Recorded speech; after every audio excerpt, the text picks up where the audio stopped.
Well, howdy, howdy, howdy. Nearly senior citizen here. Greetings, boys, girls, and all of our non-binary friends. And remember, no matter who you are valid. And the fact that this line is off-center is driving me crazy. But if I want to have curtains and lights all in screen, this has to be off-center. And I, with my ADHD or neurospiciness, a description from a local shopkeeper where it's a lot of role players are there, and she described that a lot of the people there are neurospicy, and neurospicy is a very, very good description. And being neurospicy and all having ADHD and all, the fact that this line of wall between the two curtains here is off center is driving me nuts. Thumbs up and greetings, welcome to the day. Oh boy, not a whole lot has happened, but I'm going to talk about a few things. Like number one, it has been gray and damp and just wet here for weeks now. Oh, pretty much as soon as I moved in, it started getting wet and gray, which this is the Pacific Northwest. It's normally wet. In fact, that it's so dry now during the summer is new. It gets brown and dry toward the end of, in July, whereas 10 years ago, it used to be wet all the time. But now we have dry summers. But we're in the winter time and it is wet. It has been just wet outside for weeks, just damp. It's not drying out. We have fog most of the time. When it's not foggy, it is overcast.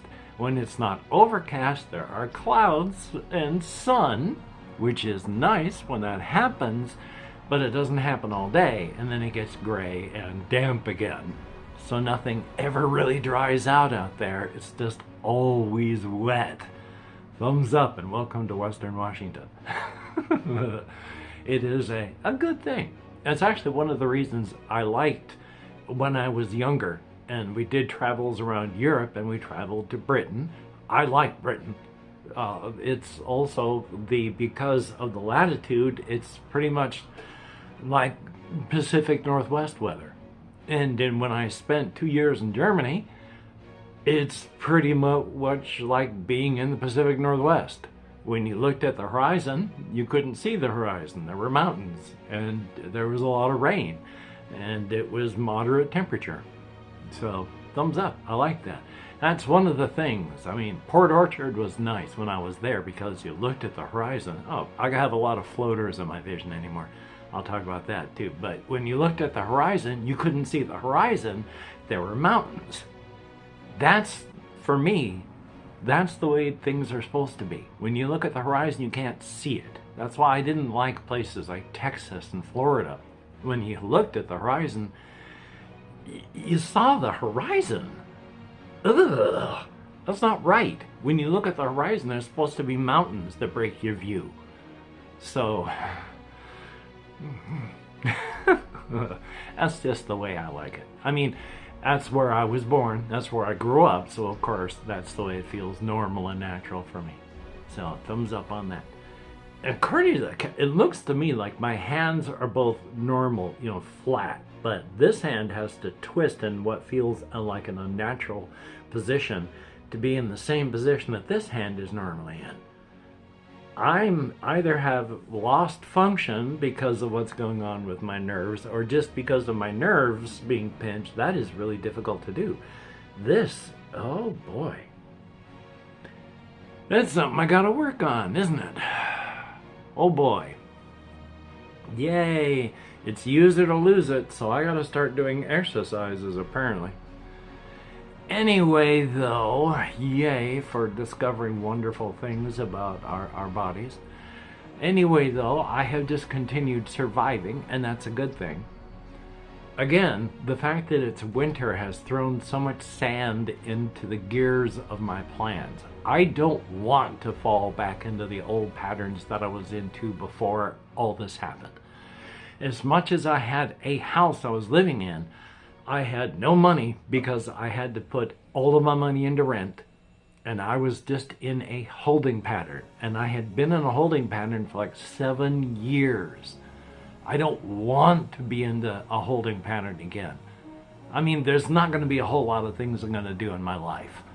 At 61 years old, which is, there's still a lot ahead of me as long as nothing happens. If I don't get hit by a car or taken out by cancer or anything like that, I still got a lot of years ahead of me.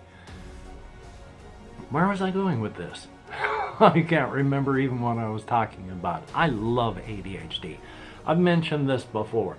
When you don't have ADHD, or if you have ADHD and you take medications for it, you have more than one track of thought. You have, when you're thinking about things, if something happens, you can take this track and you can put it up on pause, and then you can come back to it. But when you have ADHD, you have one track. So you're going off on this track, and then you do your tangent or whatever, but there's no pause. You just had to make it the track you're driving on. So now I can't remember what I was talking about because of the one track of ADHD. I know this distracted me. I think it was solo RPG stuff. Let's go on to that route.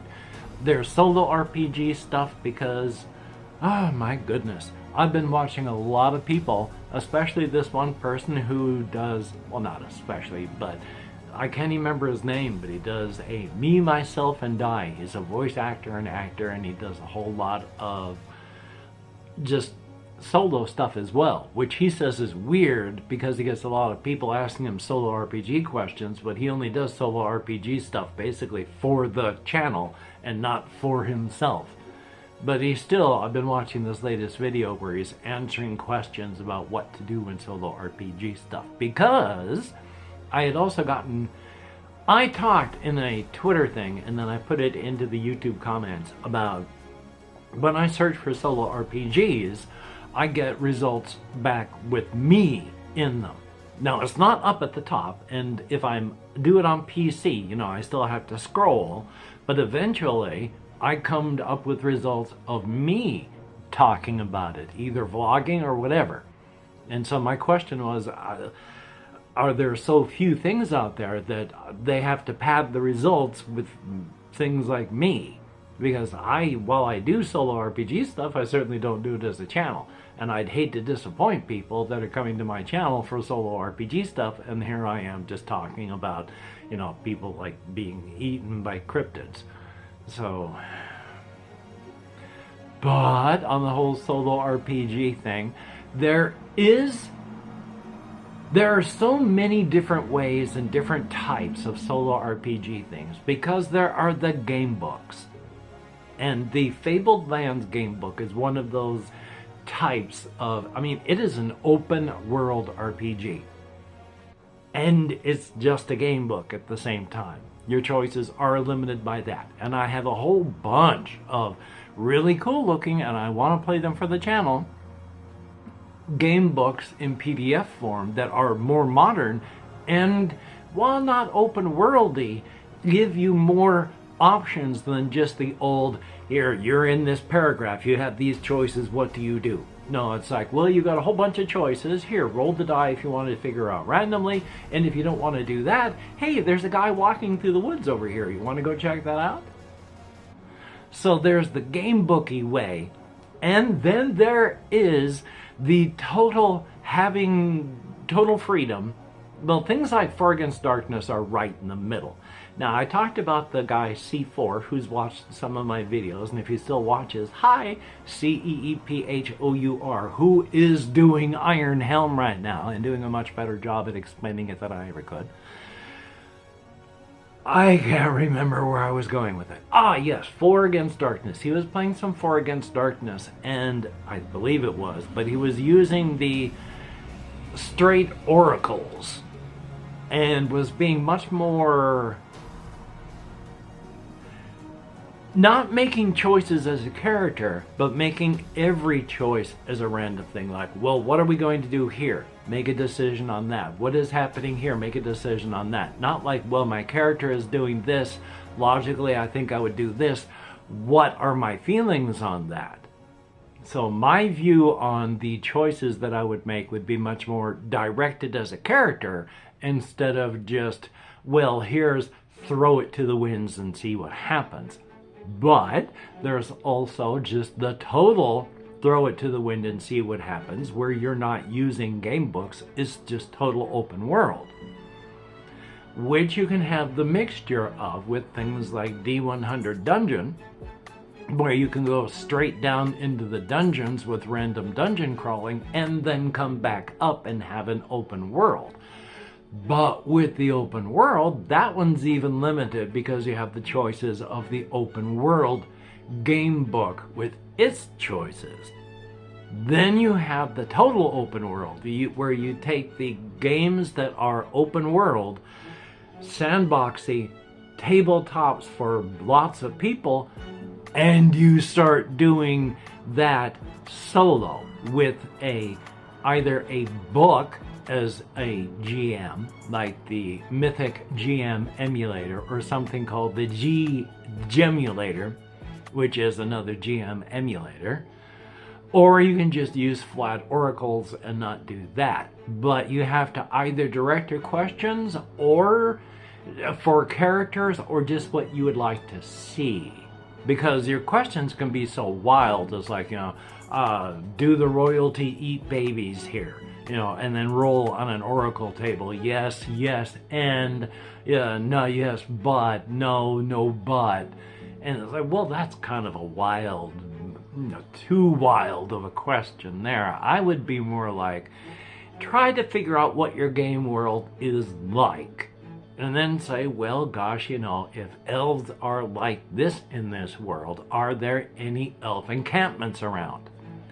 Make that your oracle question. Are there any elf encampments around? Ah, okay. And then try to focus in on, well, where would it be? And if you can't figure out on your own, it's like, well, would it be to the north? Would it be in the woods? Would it be here? And then you do your oracle roll. So yeah, there's a lot of options. So thumbs up on that. And I still want to take people through some of those. But there is a game that I am hoping to play and record for the channel today. Now, I've got a whole bunch of games that I want to do, but I'm trying to break through my executive function. It is a game that I got a key for, so I got to make sure to point that out in the actual game itself and in the description, because there's hashtags, because I got the key, so I got certain requirements I got to fulfill, so thumbs up on that.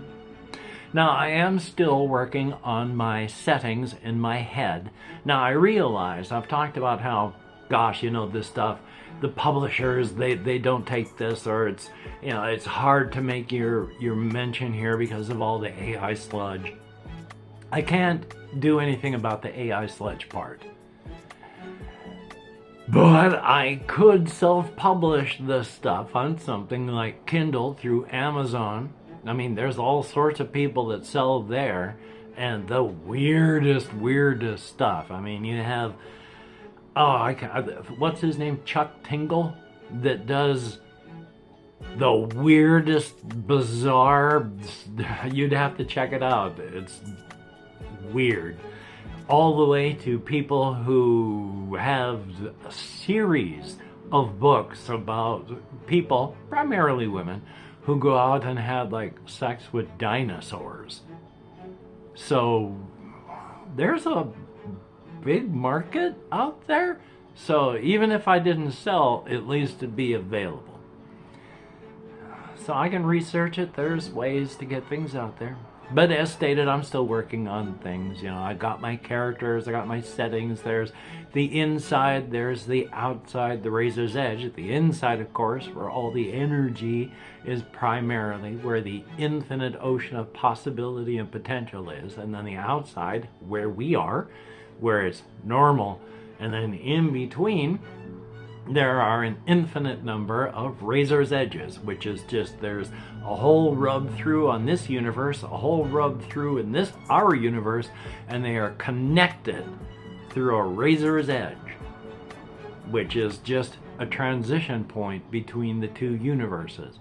And the Razor's Edge that I write about, with the Apple Rock Razor's Edge, with the Apple Rock Kaiju that is a horrific being that is, well, again, basically a dark and fallen, malevolent god of death and destruction that is, luckily for us, chained and fallen. But at the same time, it's just a creature that wants to survive. It is just fueled by hatred. And of course, the Razor's Edge, being the Razor's Edge, is filled with an infinite amount of energy, because it itself is filled with the creative energy that flows from the inside, and is filled with that static energy that is formed by the two universes rubbing together, metaphorically, as an analogy, because the Razor's Edge itself is formed from these energies.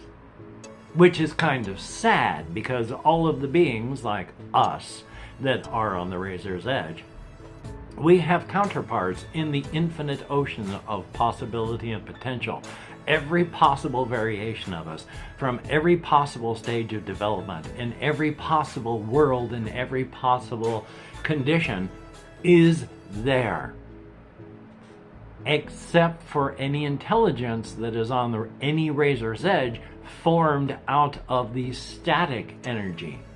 That has no counterpart in the infinite ocean of possibility and potential.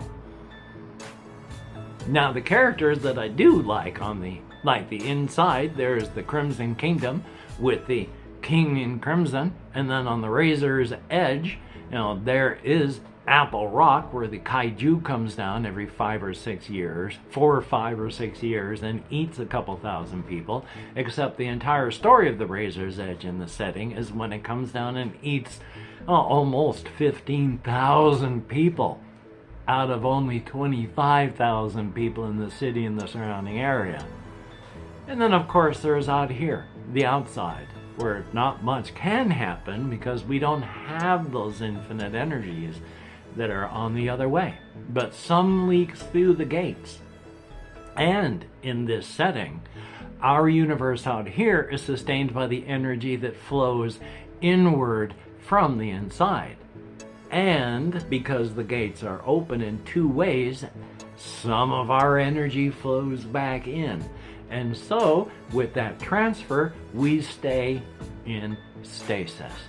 Our universe out here, within this setting, is already over 1 trillion years old, and we are only a fraction of a percentage of 1% through this small stage of the universe's life, because all this energy coming through, it is just constantly renewing and rejuvenating not only just our universe in general, but our star system. Every 15 billion years, the sun is rejuvenated, and the entire system of planets is rebuilt and renewed. But within this renewal, there will be a Goldilocks zone where Earth-like planets can and will form. And somewhere on one of these planets, or moons of a gas giant, there will be an Earth-like planet where life will form that is enough like ours that eventually we will evolve. And we will be genetically identical to what we are now. At which point, before that, the doors will have opened between the inside and the outside and the Razor's Edge, and all that energy will be flowing again. And of course, there's the cryptid energy, with all of the cryptids being whipsawed back and forth violently in a mental and cultural state from each of their previous generations. And for them, it is rough, because feral cryptids are dying out, only a few generations left, and while they are accepting, they're not happy about it. And then, of course, the rural cryptids are having to adjust to the new rural life that's occurring, and we have the growing and burgeoning number of urban cryptids, only very few of which are human enough that they can interact with actual human beings on a human level. So there's a lot of stuff happening there. There's a lot of stuff happening on the solo RPG front. There's a lot of stuff happening on the gaming front. Hopefully I'll be able to push through all of the executive function and executive dysfunction issues that I have. That would be nice. I'm going to hopefully pan around the room and show the changes, because while I can't do massive room changes, I don't want to just fall into stasis. So I'm going to say my goodbyes here, but I'm going to have another bit of video I'm going to stitch on to the end. So until we meet again, you take care. Have a great day today. I will see you on the flip side, and that is indeed a very, very good thing. Now to reach out with my stylus and tap the stop recording button. As stated, I can't do much about the major things. I'm not going to be able to rearrange my room. You know, these are always going to be here. It's just what I put on these things is what will, of course, change. I have my games up here for right now. I mean, that is going to hopefully grow. I have these. That's a lot of games that I printed out that I need to get into notebooks. And then of course I've just got some food-like items and things that I'm storing up there, as well as cookies. That's just the bathroom. It's not going to change. I'm actually, for the moment, storing some food-like items in that medicine cabinet. How about that? But that's not changing. And this, after the last place I had, with my kitty cat, with my cat box in there, I don't like odors anymore. So I have air freshening things. It's like this one, the scent comes up, and then hopefully the heating vent helps blow that scent out. I don't like odors anymore. Ever since I lived in, oh, and you should have seen how I lived when I was an alcoholic. But of course I've still got this here. I got that. I keep my stuff in a bucket there now. There's still just the corner, and then there's the bed. Now the big thing I changed was I got the clock in the corner there. I put the dragon up there. I moved the two things here. I got my squishies out with these things here. Now the squishies are still back there, and I got these up here to help look at things, because when I'm sitting down, you know, I can't really see much of anything that's not, you know, all my other things were just like, you sit down, they're gone. So that's why I moved those things out so that they can be seen, and then put something back there so that I can have some things up on top of them. I need to get a wider one that's not like, you know, a box that a beard trimmer came in. But it works. And these are my squishy cats. So there's stuff. I mean, and this will likely never change. This is the thing that's big and changes, because I move this over here when I'm playing games, and I want to try to find a place that I can use the PlayStation camera to record, and I can use this tablet to record. I got my action cam, but this is what I want to be able to move and play the games on. So here's hoping this all works out. So hopefully I haven't made anyone motion sick, but thank you very much for viewing once again my tiny, tiny little room. So you take care. Have a great day today. I will see you on the flip side, and that is indeed a very good thing. This is from the game Hrot, by the way. A very, very good game if you like, you know, boomer shooters.